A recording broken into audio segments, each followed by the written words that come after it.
सवाल तो छत पर नमाज पढ़ने की रोक पर भी है। आखिर छत पर नमाज पढ़ने से किसी को कैसे रोका जा सकता है? आमतौर पर दोपहर की नमाज पढ़ने में औसत समय करीब 15 से 20 मिनट लगता है, लेकिन कांवड़ यात्रा के समय कई दिन तक रास्ता ब्लॉक कर दिया जाता है। नमस्कार, आदाब। आप देख रहे हैं खबर अड्डा और मैं हूं आपके साथ सुंबलीरम। दोस्तों, 10 दिन भी मौजूदा सरकार टिक नहीं पाएगी अगर गोदी मीडिया अपना कमबैक कर ले। ये तमाम नेता जिन्होंने अपना विशाल जाल फैला रखा है, मीडिया के सवालों पर तहस नहस हो जाएगा। और देखिए, अब ऐसा लग रहा है कि वाकई गोदी मीडिया का कमबैक हो गया है। तमाम चैनलों का तो नहीं, लेकिन एक चैनल जो लगातार सवाल पे सवाल उठा रहा है, देश में जो कुछ भी मनमानी चल रही है, अनहोनी हो रही है, उस पर चुप्पी नहीं साधी और पूरे की पूरे रिपोर्ट न्यूज पैकेज तैयार करके लोगों को दिखाया जा रहा है। जी हाँ दोस्तों, ऐसे तो आमतौर से हमने इन गोदी मीडिया वालों को, इनके एंकर्स को सरकार के खिलाफ बोलते हुए देखा है, लेकिन ऐसे साल में कभी एक बार मुश्किल से हो जाता है और जब भी होता है हम आपको जरूर बताते हैं और हर बार यही आशा करते हैं कि इस तरह के सवाल जवाब गोदी एंकर्स आगे के लिए भी कंटिन्यू रखें। लेकिन अपनी आदत से मजबूर वो फिर से चाटुकारिता में लग जाते हैं। लेकिन आप दोस्तों, इन गोदी मीडिया वालों के बीच एबीपी न्यूज, जो खुद भी एक गोदी मीडिया की ही श्रेणी में आता है, लेकिन इस चैनल के अंदर एक शो चलता है भारत की बात, और उस शो की एंकर है प्रतिमा मिश्रा। दोस्तों, प्रतिमा मिश्रा लगातार पत्रकारिता के झंडे गाड़ रही हैं, वो भी गोदी मीडिया के अंदर बैठ के। तो अब हमें तो नहीं पता कि इसके पीछे क्या कारण है, लेकिन जो भी कारण हो, सामने से प्रतिमा मिश्रा पत्रकारिता कर रही हैं, वो भी असली पत्रकारिता कर रही हैं। सरकार से तीखे सवाल कर रही हैं, सरकार को कटघरे में खड़ा कर रही हैं, उसके बयानों की, उसके फैसलों की, उसके नीतियों की जमकर आलोचना कर रही हैं, जिसे करने में गोदी मीडिया ना जाने कितने साल लगा देगा, या फिर कहें ये काम गोदी मीडिया दशकों पहले किया करता था, अब तो वो इसे करना भूल ही गया है। लेकिन खैर दोस्तों, ऐसा लगा था कि प्रतिमा मिश्रा और उनका शो का मुद्दा, उसमें पूछे जाने वाले सवाल कुछ वक्त के ही हैं और बाद में वो भी गोदी मीडिया के ट्रैक पर वापस आ जाएंगे। लेकिन ऐसा नहीं हुआ। प्रतिमा मिश्रा लगातार शोज पर शोज कर रही हैं और गंभीर से गंभीर मुद्दों को उठा रही हैं और भाजपा के प्रोपेगेंडा को बेनकाब कर रही हैं। ऐसा बेनकाब कर रही हैं कि भाजपा ने कभी सपने में भी नहीं सोचा होगा कि इस तरह से गोदी मीडिया हमारी बखिया उधेड़ेगा और हमारे कुकर्मों का विश्लेषण इस तरह से निष्पक्ष होकर करेगा। तो दोस्तों, मैं आपको बता दूं, ये सब कुछ प्रतिमा मिश्रा ने किया और डंके की चोट पर किया। एबीपी न्यूज जो अब कह रहा है कि अब बस पत्रकारिता, और अब एक बार फिर उसने ऐसा कर दिखाया है जिसे देखकर लोग बहुत ज्यादा हैरान हैं और चौंक रहे हैं। और देश भर में जिस पार्टी के नेताओं ने सबसे ज्यादा हाहाकार मचाया हुआ है, उन्हीं की क्लास लगाते हुए प्रतिमा मिश्रा ने अपना पूरा शो किया और नमाज, योगी और उनके नफरती बयानों पर सबके धागे खोल दिए हैं।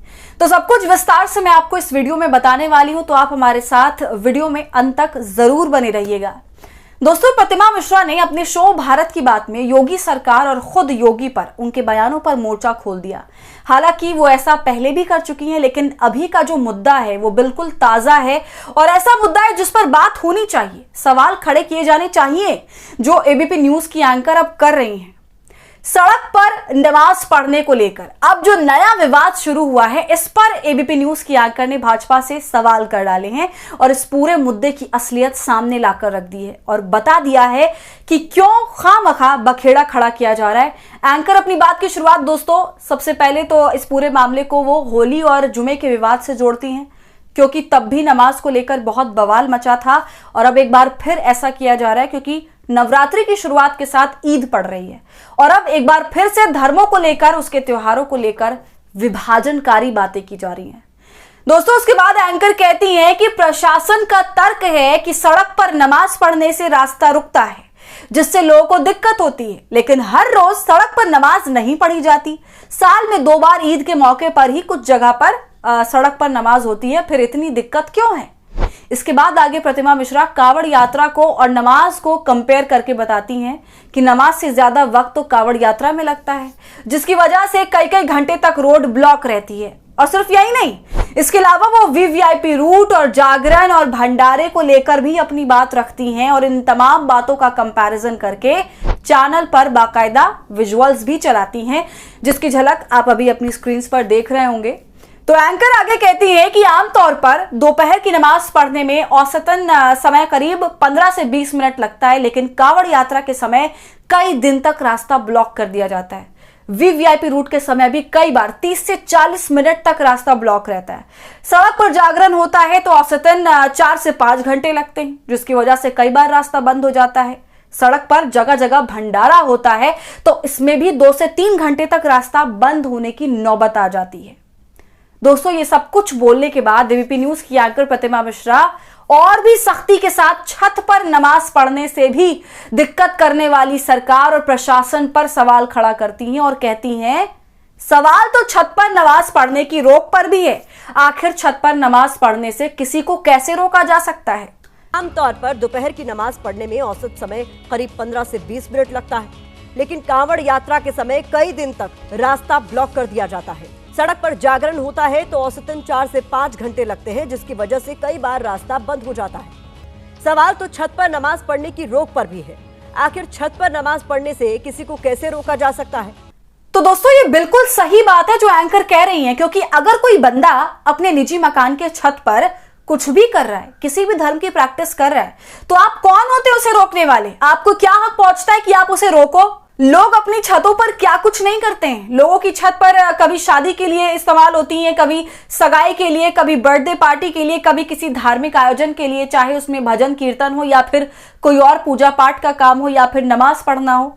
सब कुछ करते हैं और वो ऐसा करने के लिए आजाद हैं। वो कोई अपराध तो नहीं कर रहे, तब फिर आप उन्हें क्यों ऐसा करने से रोक रहे हैं? और रही बात सड़कों पर नमाज पढ़ने की, तो वो ऐसा इसलिए होता है क्योंकि ईद की नमाज अदा करने के लिए या फिर अलविदा जुमा की नमाज अदा करने के लिए हर एक मुसलमान पुरुष अपने घर से बाहर निकलता है, मस्जिद तक पहुंचता है, क्योंकि वो एक बहुत ही खास दिन है। उस दिन को कोई भी अपने हाथ से जाने नहीं देना चाहता, जिसके चलते तादाद इतनी ज्यादा हो जाती है कि लोगों के हुजूम को सड़कों पर आना पड़ता है। और पूरे राज्य में इतनी ईदगाहें तो हैं नहीं कि वो सब के सब उस जगह पहुंच जाएं और इत्मीनान से नमाज पढ़ें।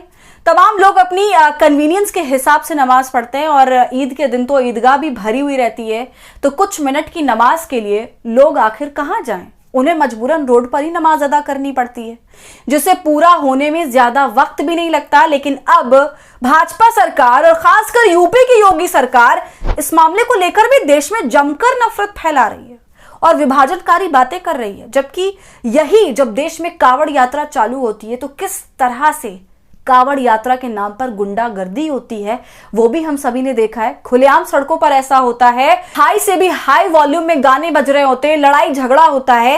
कोई भी अगर कांवड़ियों से कुछ कह दे तो वो लड़ने पर उतारू हो जाते हैं। तो क्या इन सब चीजों से आम पब्लिक को मुश्किल नहीं होती, उन्हें दिक्कत नहीं पहुंचती? जो नेता ये कह रहे हैं कि सड़कें आम लोगों के लिए हैं, चलने फिरने के लिए हैं, तो उनसे हमारा ये सवाल है कि आप बताइए, कांवड़ यात्रा को लेकर आपकी क्या राय है? और रास्तों पर जो भंडारे लगते हैं, रास्ते को घेर कर जगराते होते हैं, माता की चौकी लगती है, उन पर भी आपका क्या कहना है? जबकि अब तक देश में किसी भी व्यक्ति को दोस्तों इन तमाम त्योहारों से और धर्म से जुड़े कामों से किसी को भी दिक्कत नहीं थी, लेकिन इस सरकार ने जबरदस्ती दिक्कत पैदा करी, लोगों के दिमाग में गोबर भरा, नफरत भरी, जबरदस्ती उन्हें एक गलत दिशा में सोचने के लिए मजबूर कर रही है ये सरकार। तो दोस्तों, आप मेरी बातों से कितना इत्तेफाक रखते हैं? साथ ही पत्रकार प्रतिमा मिश्रा की पत्रकारिता पर आपका क्या कहना है? इसके अलावा यूपी सरकार की जो मनमानी चल रही है और जिस तरह से वो लगातार जहर घोल रही है समाज में, उस पर आपका क्या कहना है? हमें अपनी राय कमेंट कर जरूर बताइए। वीडियो पसंद आई हो तो इसे लाइक और शेयर करें और खबर अड्डा को यूट्यूब पर सब्सक्राइब कर लें।